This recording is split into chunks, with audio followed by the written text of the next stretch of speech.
Hey everybody, and welcome to another deep dive. We've got quite a story for you today. Buckle up because this one's a doozy. We're looking at the case of Vaite Saafi Fifita, and it's wild. We've got legal documents, social media posts, even some, let's call them lively conversations, church group chat. It's a lot, but hey, that's what we're here for, to untangle it all, What really jumps out at me right away is just how many legal issues this case touches on. Defamation, harassment, even potential criminal threats. It shows just how messy these personal disputes can get, especially these days with everyone online. Right, so let's set the stage here. Vaite, she's got a serious background in banking, Wells Fargo, Chase, Citibank. The woman knows finance. She's also super involved in her church, even served as church secretary. But, and you knew there was a but coming, things go sideways. A church construction project causes a whole bunch of controversy, and suddenly Vaite is facing accusations of financial wrongdoing. And it's interesting because the accusations go way beyond just questioning her financial management. It gets personal, like straight up defamatory statements. The legal analysis we're looking at here, it really lays out the extent of the harassment she faced. Okay, hold on. Before we go any further, can we just break down what defamation actually means here? I mean, I know it's a legal term, but for those of us who don't speak lawyer, Of course. Simply put, defamation is when someone makes a false statement about another person, and that statement harms their reputation, basically spreading lies that could hurt someone's standing in the community, or even mess with their career. gotcha. So it's not just disagreeing with someone or having a different opinion, it's about intentionally spreading lies. Exactly. And in Waite's case, the legal analysis suggests those statements against her. They weren't just false. They were intended to hurt her reputation in the church, and maybe even beyond that. Man, that's rough. And it gets worse. We're not just talking about whispers and rumors here. We're talking public accusations, even a terrifying incident with a gun on Facebook Live. Yeah. This incident you're talking about, it involves a man named Fenakena Poimau.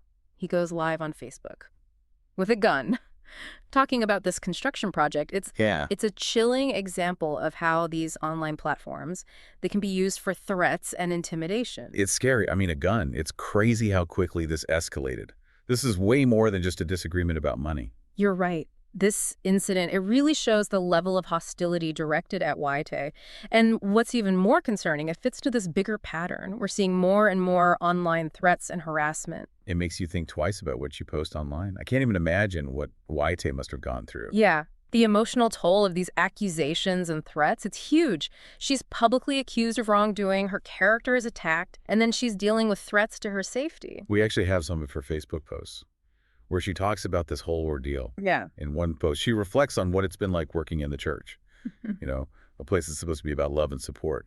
And she talks about how it's actually been incredibly difficult. That post is powerful, the contrast she draws between her experience in the corporate world and the church world. It's striking. She's had a long and successful career in banking, but working in the church, that's where she hit these unexpected obstacles. It's almost ironic. She navigated the high-stakes world of finance. Yeah. But the church environment, that's what threw her the biggest curveball. It really makes you question the dynamics within these organizations, even the ones based on faith and compassion. Because human behavior, it's complicated, and it can show up in unexpected ways, no matter the setting. So much to unpack there. We've got accusations, threats, emotional distress. But let's not forget the core issue here. The finances of this construction project. We know $2.6 million was advanced to the construction company, but there are questions about where that money went, and over $500,000 is still unaccounted for. That's right, and that raises a huge question. Was there any fraud involved? That's what the investigation is trying to figure out. So we've got allegations, conflicting accounts, an ongoing investigation. This is turning into a real mystery. But here's where things get even more interesting. We have this letter from the Methodist Church of Oakland, where Vaite worked before, and they completely clear her of any financial wrongdoing during her time there. Talk about a plot twist. That letter is a game changer. It makes you wonder about the motives behind these accusations against Waite. If her previous employer is vouching for her integrity, why would anyone accuse her of financial impropriety?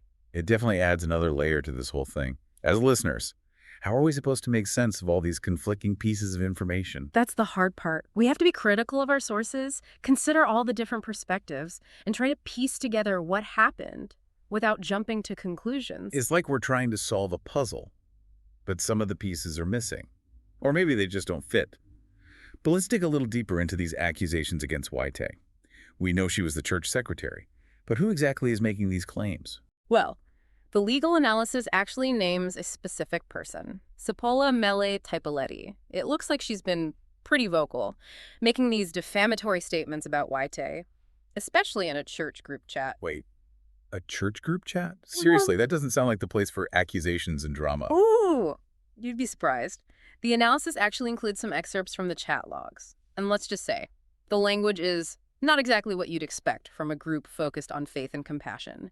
There are accusations of Vaite eating church money, demands for her to pay up, even some pretty disturbing comments that hint at violence. Wow, that's just sad. It's like people use this financial dispute as an excuse to attack her personally. That's exactly it. These comments, they go way beyond any legitimate concerns about the finances. They're clearly personal attacks meant to hurt Vaite's reputation. And this is all happening within a church community, a place that's supposed to be about support and understanding. It's a reminder that even in places dedicated to spiritual growth, we're still dealing with human nature and all its flaws. Yeah. Okay, so we've got Cipolla as a key player in all of this, but let's back up a little and focus on the construction project itself. What are the main things we know about it? Well, we know it started back in June 2021. Then in 2022, there was a meeting. And some members raised concerns about the contractor, Taofui Construction. They were questioning whether funds were advanced too early and if the progress on the project matched the amount of money that had already been paid. Right. So remind me, how much money we're talking about here? Remember that $2.6 million we mentioned? That was advanced to Taofui Construction, but it seems like there wasn't enough oversight to make sure the construction was moving forward at the same pace as the payments. So millions of dollars were paid, Yeah. but the work might not have been happening. It definitely raises some red flags about accountability and how the money was managed. And then there's the issue of the missing funds. Over $500,000 still unaccounted for.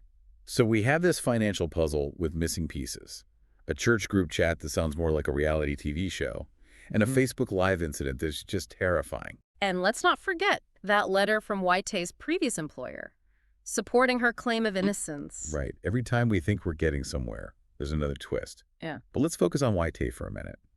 She's facing these serious accusations, dealing with all the emotional fallout, and trying to figure out how to navigate this whole messy situation. What's her perspective on all of this? Well, from what she's said on social media, she seems determined to clear her name, and she's been open about what she's going through, sharing her thoughts and feelings about the accusations and how they've impacted her. In one post, she compares working at a bank to working for the church. Yeah. She talks about her long career in banking, starting in Yeah. Tonga, and then working her way up through some big-name institutions, Wells Fargo, Citibank. She's clearly competent and successful in a field that requires a lot of integrity. And then she points out how different it's been working in the church, a place that's supposed to be about love and unity. It's almost like she was blindsided by the conflict and negativity. She even questions why the church seems so reluctant to address these issues directly. It makes you think about the power dynamics within organizations, even faith-based ones. It definitely highlights the need for transparency, accountability, and open communication, especially in a community based on faith. So, what does all this mean for Vaite? Her reputation has been tarnished, she's been publicly shamed, and she's dealing with an ongoing investigation. It's a tough situation, but she seems determined to clear her name and find a resolution. And don't forget, she has that letter from the Methodist Church of Oakland, which really supports her claim of innocence. It's like she's in the middle of a storm, but she's refusing to give up. Exactly. And she's doing it with grace and perseverance. She's even had job offers from previous employers, but she's decided to stay focused on resolving the situation with her church. That says a lot about her character and her commitment to her faith community. It really does. She's facing an uphill battle, but she's fighting it with integrity. It's inspiring to see someone stand up for themselves like that, but it makes you wonder, what's motivating the people making these accusations? Why go to such extremes? Right. That's the big question. We've seen the evidence, the stuff in the church group chat, the threats. Trying to humiliate Vaite publicly, it's clearly more than just questioning financial decisions. It feels like there's a real effort to discredit her, damage her reputation in the community. Yeah. Like there's something else going on, personal grudges maybe, power struggles within the church, or even just jealousy. It's possible. People can be unpredictable, especially when emotions are involved. Sometimes these disputes, they become less about the issue itself and more about who wins, proving a point, or getting revenge. And that's a shame. because everyone loses in a situation like this. The church community is divided. There's no trust. Yeah. And it creates this toxic environment where people have to choose sides. Absolutely. And this case really highlights something important: the power of words. Whether it's in a private chat, online, or even in legal documents, what we say has consequences. Yeah. And those consequences can be serious. Especially these days. With social media, it's so easy for things to spread quickly. And once it's out there, Yeah. you can't take it back. Exactly. This is a reminder to be careful about what we say, especially with sensitive topics. We should always try to communicate respectfully, even when we disagree. Well said. So as we wrap up this deep dive, what's the one thing you hope our listeners take away from this? If there's one thing to remember, it's this. When you're dealing with a situation like this, with accusations and strong emotions, it's crucial to be critical and open-minded. Don't just accept things at face value. Dig deeper. Look at it from different angles. And ask yourself, what's really going on here? What's motivating the people involved? That's great advice. As for Vaite's story, it doesn't seem like it's over yet. The investigation is still going, and there's still so many unanswered questions. But one thing's for sure. Vaite is an incredibly strong and resilient person. She's facing this head-on, and she's not giving up on clearing her name. It's a powerful story. But faith, resilience, and the search for truth. Thanks for joining us for this deep dive. It's been a complicated and thought-provoking case. And to our listeners, we'd love to hear your thoughts. Share your reactions with us on social media. Until next time, keep exploring, keep asking questions, and keep diving deep.